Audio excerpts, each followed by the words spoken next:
Thousands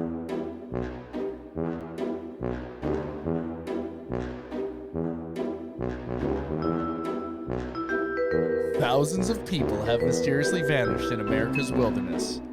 Join us as we dive into the deep end of the unexplainable and try to piece together what happened.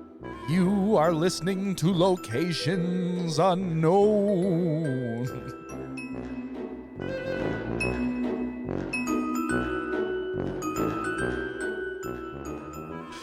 What's up, everybody? Welcome back to our part 2 of our special Halloween episode. Happy Halloween! It's Halloween. It is Halloween. Happy Halloween. I'm your co-host, Joe Irado, and with me, as always, is a guy who always seems to be missing on a full moon, Mike Vandebogard. Thank you, Joe. And it's amazing. We wore the same clothes on Halloween. I can't believe just like a week and a day ago. It's like we never left the table. Unless you're a patron subscriber, then this is not Halloween. This is just Halloween. Tomorrow. Yes. Or today. But yes. But thank you to all of our amazing listeners for tuning in to part 2 of our... Oh, I haven't heard this part. Oh, yeah. I love this music you chose. All right. Anyway, keep going.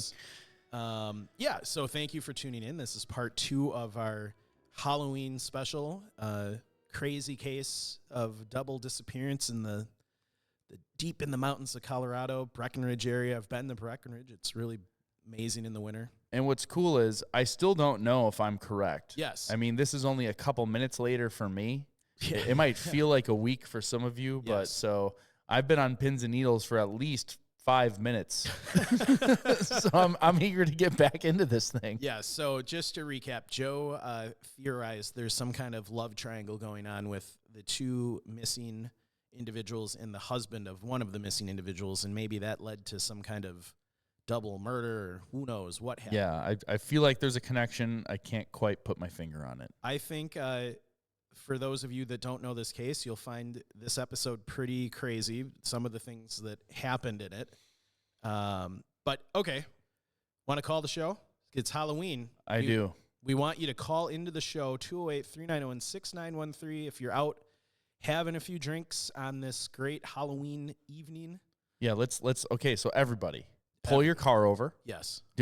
Hopefully you're not drinking yet if you're driving. Absolutely not. If you're sitting in your house, you're at your job right now, get a pen out. Yes. Open your phone, type in 208-391-6913. That is 208-391-6913. Special, if anyone uses the voice of like the goofy Dracula from like the Sesame Street, like 1, 2, you'll definitely You'll definitely get on a special patron episode because if you do the want to count on our show. If you do the whole episode in that voice, you'll make it on.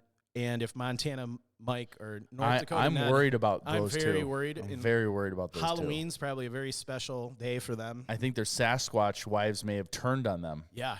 Maybe there's a disappearance. We want a proof of life check. Yes. Montana Mike and North Dakota Ned. Yeah. We haven't heard from you in a while, and we're getting really worried. Very worried. But yeah, call in. I think it'll be really fun. We'll release this episode earlier in the day, probably around noon. So make plans later in the night to call.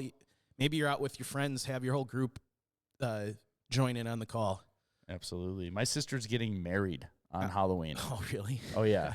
Yeah, she's a lot of fun. She did that on purpose. So we're going to have like a costume wedding. It's going to be a good time. So maybe I'll call in. You should call in. I'm going to get people at the wedding to call in. Yeah. All right, everybody. All right, everybody. Let's gear up and get out to explore Locations Unknown.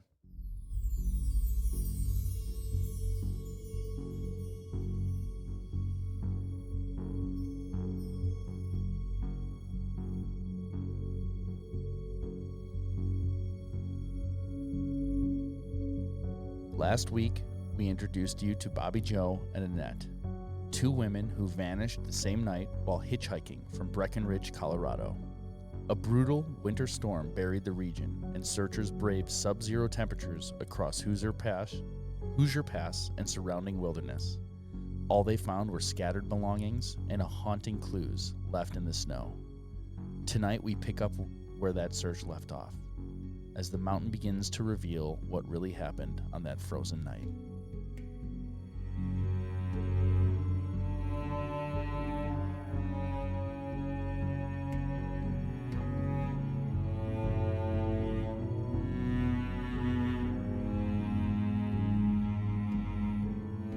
Mike, I'm only good for like errorless intros one time a night. I know. You nailed it at first episode. I know. I gave a fist pump and everything. And that time I'm like, I already did this once. That's okay. Yeah. Last week we took you back to the winter of 1982. That was not 10 minutes ago. It was last week. Yes. A winter that brought Colorado's high country to its knees. The tiny ski town of Breckenridge was buried under snow and ice as a brutal Arctic front swept across the Rockies. Temperatures plunged to nearly 40 degrees below zero on the ridgelines of Pike National Forest. It was under these conditions that two women, 29-year-old Bobbie Jo Oberholtzer and 21-year-old Annette Schnee, vanished on the same night just hours apart. Both were last seen hitchhiking south from Breckenridge, heading home along the same mountain corridor. Hitchhiking wasn't unusual back then. It was how locals got around, a ride into town, a lift back over the pass. It was part of mountain life. When Bobbie Jo didn't return home that night, her husband Jeff went searching, driving the dark, snow-blown roads towards Hoosier Pass. The next morning, a rancher miles away found her driver's license and wallet scattered on his driveway, and Jeff discovered more of her belongings, a blue backpack, a blood-stained glove, and tissues in the snow near the highway. Search teams mobilized quickly, skiing across Hoosier Pass in whiteout conditions, battling the same sub-zero winds that likely swallowed both women the night before. Meanwhile, coworkers in nearby Frisco reported Annette Schnee missing after she failed to show up to work after 2 days in a row. She'd last been seen at Breckenridge drugstore, filling a prescription and speaking with a woman no one could later identify. Search teams mobilized quickly, skiing across Hoosier Pass in whiteout conditions, battling the same sub-zero winds that they did the night before. I'm going to stop you right there. It was copied twice. That was in there twice. I will cut that out. I am like Anchorman. Yeah. I'm like, I will read what's on the screen, Mike. You will. I almost kept going just to see how you would react. That's okay. I noticed it right away. I was like, I'm going to just finish it out. Yeah, maybe I'll leave it in. So, if you want the detailed description of the location, we also went over some Halloween facts. We probably should have saved those for this one, but you can go back and listen to it. Give it some more stats. Yeah. Go back to the last episode. We talk about who they were, kind of their experience there, Character profile. But for the people who hate that part of the show, yeah, this is your Halloween trick-or-treating gift. Yes. We're going right into the timeline, baby. Right into the timeline. Mike, take it away. All right. This is probably the craziest part of part two, and I'm going to introduce a new character to this story. Ooh. It's January 6th of 1982. It's late. It's around 11 p.m. So during a severe blizzard, with the temperatures dropping to minus 20 and winds gusting to 50 miles per hour, Alan Lee Phillips' truck got stuck in a deep snowdrift on the 10,000-foot Guanella Pass. It's a remote, unplowed mountain road near both crime scenes, straddling Clear Creek and Park counties. Phillips, who was then 30 years old, was a local miner from Dumont, Colorado. So this is contested. Some reports say he activated an emergency CB radio signal, and then this part is reported. He was flashing his headlights in Morse code to spell SOS. So 3 short, 3 long, 3 short flashes.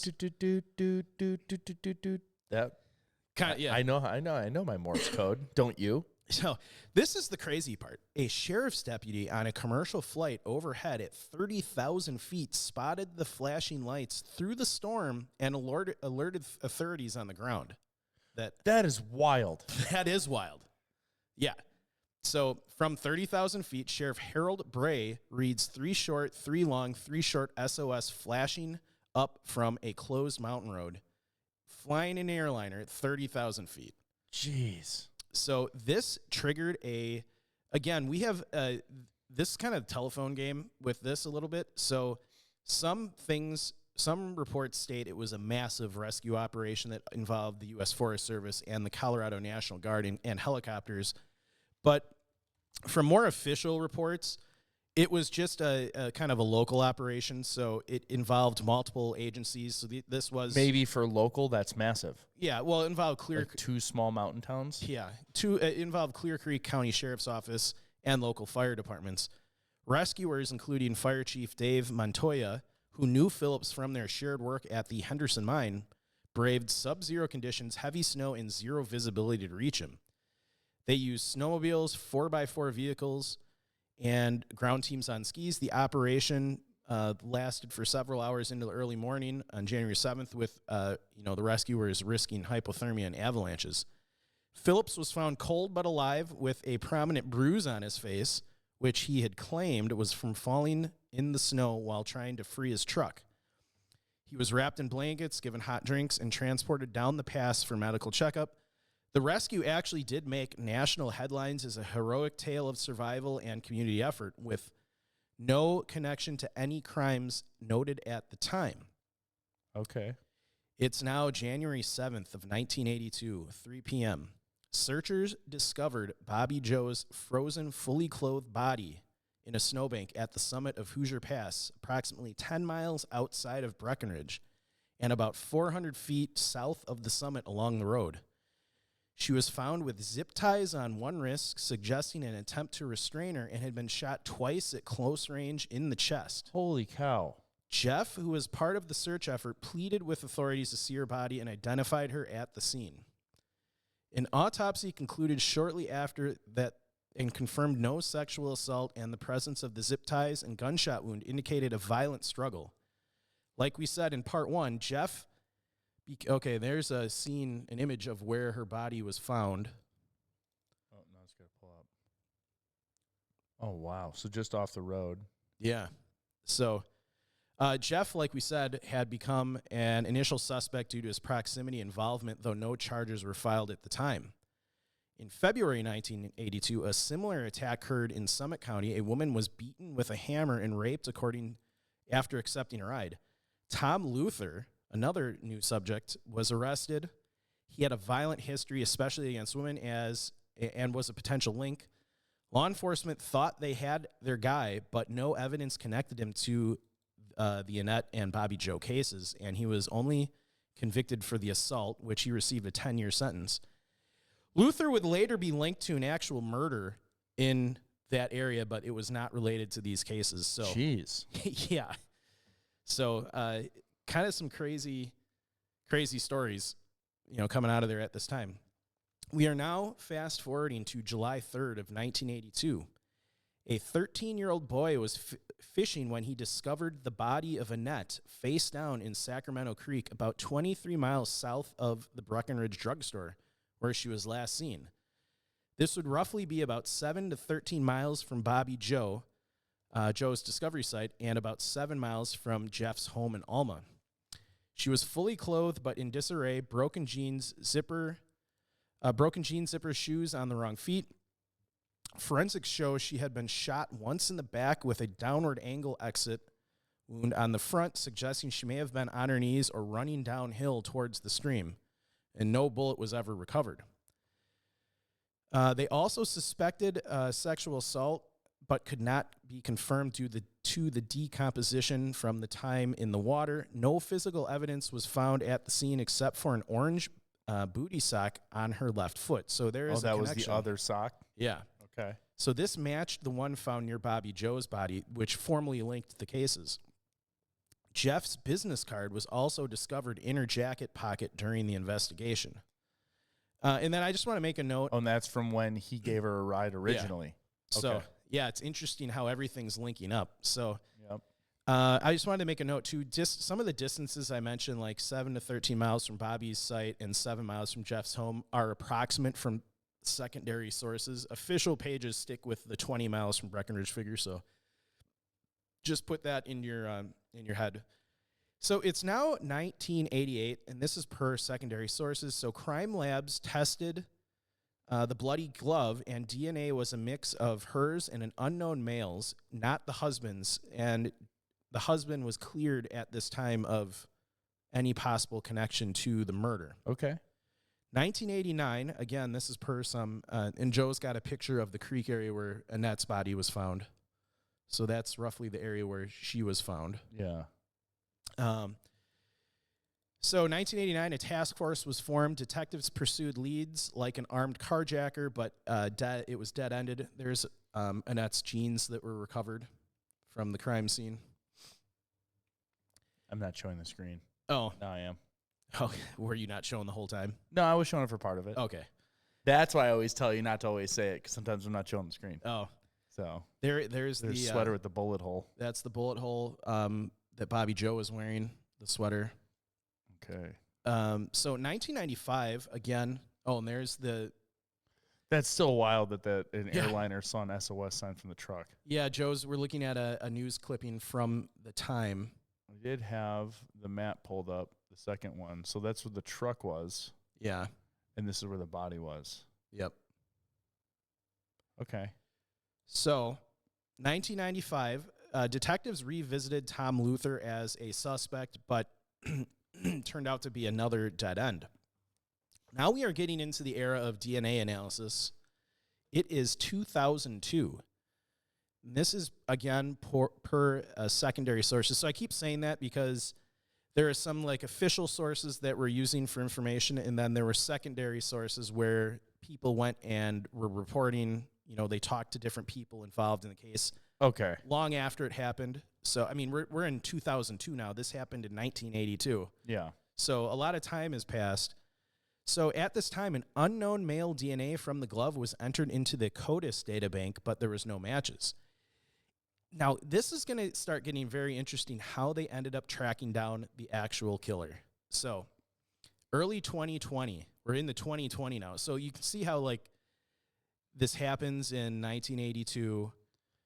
A decade, 2 decades go by, nothing. Then there's like a little fragment of information. Then, in 2002, and then another 20 years. And then and then 5 years ago, we're picking right back up. Yeah, so early 2020, Park County Detective Sergeant Wendy Kipple and investigator Charles McCormick partnered with the Colorado Bureau of Investigation, which is called CBI, FBI, and private forensic genealogy firm United Data Connect.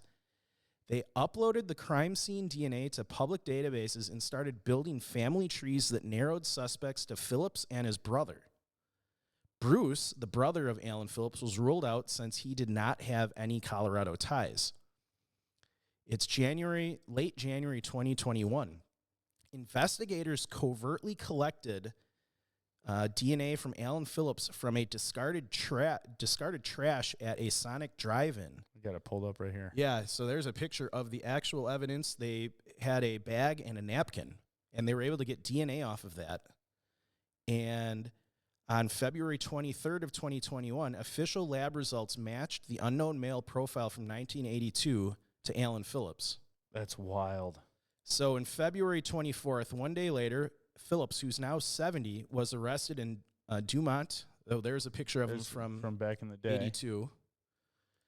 He was arrested in Dumont, Colorado for the murders of Bobbie Jo and Annette, who disappeared on January 6th of 1982. He was charged with 2 counts of first-degree murder, kidnapping, and assault. Phillips denied involvement but was extradited to Park County, and this marked the beginning of the resolution of what people started calling the Orange Sock Murders cold case. The arrest revealed that Phillips had committed the murders hours before his rescue. So the crazy thing was, he had just murdered the women hours before that crazy rescue happened. That's wild. Yeah. He had picked up Annette around 4:45 p.m. while she hitchhiked out of Breckenridge, assaulted and shot her in the back as she fled downhill towards the stream. Jeez. And this was the one where there was possible sexual assault indicated by the condition of the clothing, broken jeans, a broken jean zipper, shoes on the wrong feet, and she lost one orange sock. It was a Christmas gift from her mother in his truck. Later, around 7:50 p.m., he picked up Bobbie hitchhiking towards Alma via the pass, an attempted assault. She fought back, hitting him with a brass keyring, causing the bruise that they found on him when they rescued him, which he claimed was from just falling in the snow. She jumped out, dislodging the sock, and was shot twice in the chest at close range. Phillips dumped the bodies in a remote area. He lived freely for decades, marrying and having children, while the victims' families grieved. The case was considered ironclad via DNA, though no murder weapon was found, and his defense was trying to challenge evidence collection. On March 3rd of 2021, the arrest was publicly announced by the Colorado Bureau of Investigation. On August 29th of 2022, the trial began. Evidence included DNA matches, the orange socks linking the cases, the bruise from the keyring, and the ironic rescue. The trial lasted for about 2.5 weeks. The jury deliberated for 4 to 5 hours and convicted Phillips on 8 counts, 2 first-degree murders, kidnappings, assaults, and robberies. And this received a lot of attention at the time. It was covered in CBS's 48 Hours episode, last seen in Breckenridge, and dubbed the spree murder or rampage killing. On November 7th of 2022, at his sentencing, emotional victim impact statements from Jeff, the husband, called him a despicable and evil being. Annette's sister noted Phillips lived freely while her family suffered. Phillips, at age 71, was sentenced to 2 consecutive life terms without parole. And this 40-year journey to justice was highlighted by emphasizing the genetic genealogy's role, which is similar to another case called the Golden State Killer case.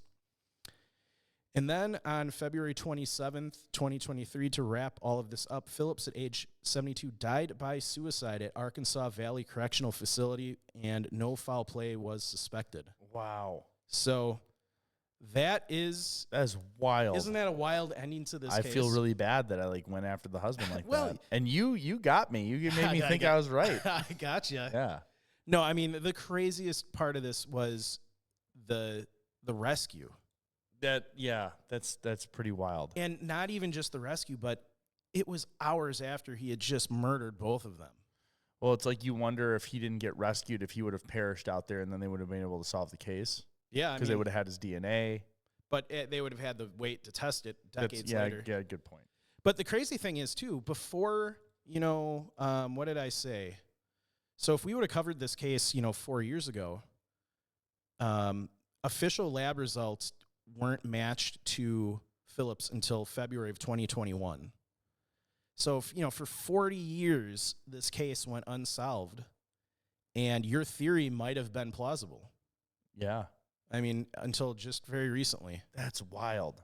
And it's crazy how they gathered the evidence. So they took his DNA, put it in a genealogy database like an Ancestry.com, and built a family tree. Yeah, and realized, oh, crap, there's someone related to somebody who was rescued very close by that was passing through on that exact same night. And then they covertly got his DNA from garbage at a Sonic. Which, I mean, that would be easy to do because he's been going around for 40 years, just completely like, you got to think, I'm in the clear. I got away with this. After 40 years, he's 70. He's thinking like he probably never in a million years thought they would get him from DNA from garbage. Yeah. Or I think he just thought he got away with it. Yeah.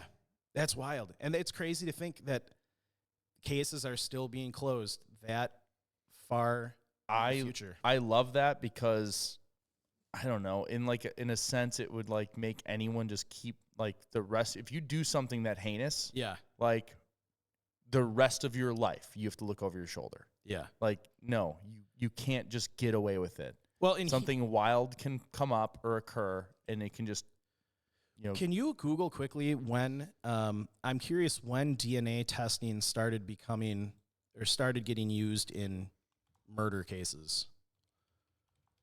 Because this case is kind of like in the perfect timeline of, oh, wow.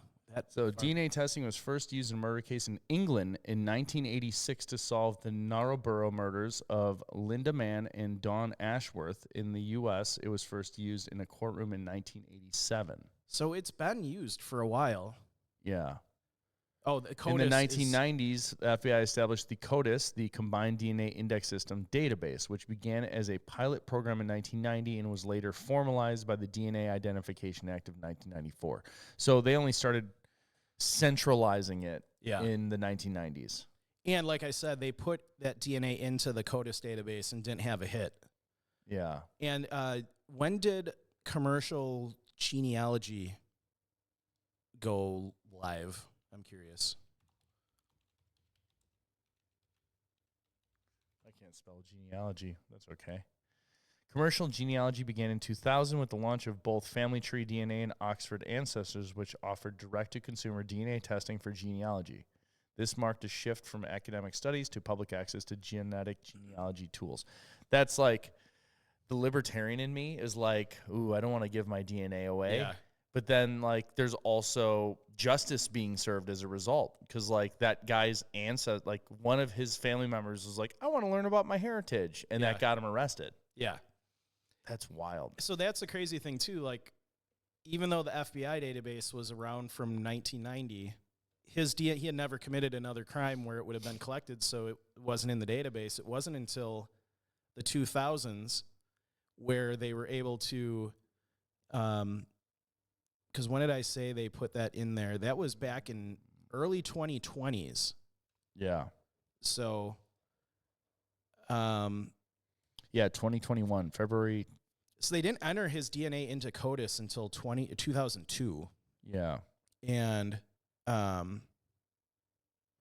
no, it was official lab results matched the unknown male from 1982. That was 2021, sorry. So they actually, in 1988, actually analyzed the DNA and realized it was a mix of her blood and an unknown person. So that far back, they were analyzing it, but there was no database to plug it into. Yeah. They put it into the FBI database, and there was no match because he had never committed a crime where it would have been collected. It took until the 2020s for the genealogy site to match.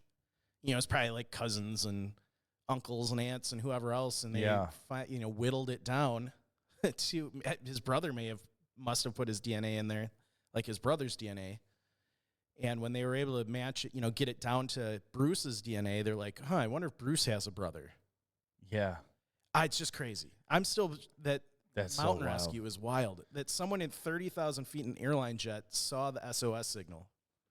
That's and to think about, like, if he didn't get a rescue, maybe he would have survived. Yeah. And got out of there, and then there'd be no record. Yeah. Because they wouldn't be able to place him in that spot.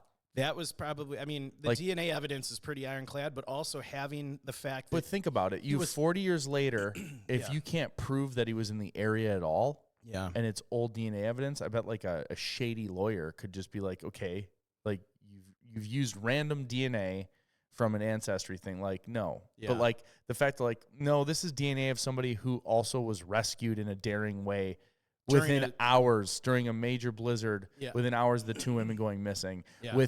And he's got a bruise that has the shape of the keychain. Yeah. Like, that's pretty slam dunk. Slam dunk. And then you add the DNA evidence, and, no jury is not going to convict that. But that was... That's wild. A wild case. That's wild. I can't believe I had never heard of it. Well, you were born in 85, right? Yeah. So you're... But it was all over the news a few years ago. Yeah, I guess if you... but I don't really... I didn't see it. I've never been one of those people, how sometimes those public court, like, there was one not too long ago where the husband killed his wife, and the court case was on the news every day. I just don't get into that. Yeah, I never know what's going on. So I never would have probably... You'd think for, like, a semi-true crime show we would be scouring, but we're like, meh. Well, this is a case I'm surprised we hadn't covered, because it was two women who went missing in the wilderness up at elevation, where, their bodies were found in crazy circumstances, and the case went cold. Well, we typically don't cover murders. Yeah. So even, like, unsolved, it's just... But we've covered a few. We covered a guy in Hawaii that... In the Appalachian Trail one. And the Ohio outdoorsman killer. Yeah. Okay. So... We have to start expanding our reach and doing more of these stories, the ones that are more wild. This one I just couldn't pass up because of the crazy rescue. Yeah. And just the fact that it was hours after he murdered them. Like, what are the chances? Like, that's he probably got stuck trying to get out of there after dumping exactly. The bodies. He's probably driving erratically or something. Yeah. Like, making bad decisions. And he's probably thinking, like, oh, I'm going to get out of here. Like, no one's going to be up here. And then he gets stuck, and he's like, oh, I'm done. Yeah. And then he gets away with it. And then he gets away for 40 years. 40 years. Jeez. It's crazy. Yep. Well, It's a wild story. Call in when you call us on Halloween and let us know what you think of this case. Yes. A little unusual for us to cover a case like this, but it has a lot of outdoor elements of it. And Absolutely. it was one of the crazier cases I've ever read about. Yeah, 100%. So. But thanks again for tuning into our show. Have a great Halloween. We appreciate all of you for listening and sharing locations unknown with your friends and family. Be sure to like and follow us on Facebook, Instagram, Twitter, and YouTube, where you can find all the videos of each episode. Also, if you'd like to support us, the show monetarily, visit our website or Facebook store to buy some sweet, sweet swag. And additionally, you can subscribe to Patreon account and YouTube and Apple, where you will have access to special events, or you will have listened to this show a week ago for paid customers only. And lastly, when trick-or-treating and enjoying the beauty of nature, whether backpacking, camping, or simply taking a walk, always remember to leave no trace. Thanks, and we will see you all next time. Blah, blah, blah, blah. Blah, blah, blah.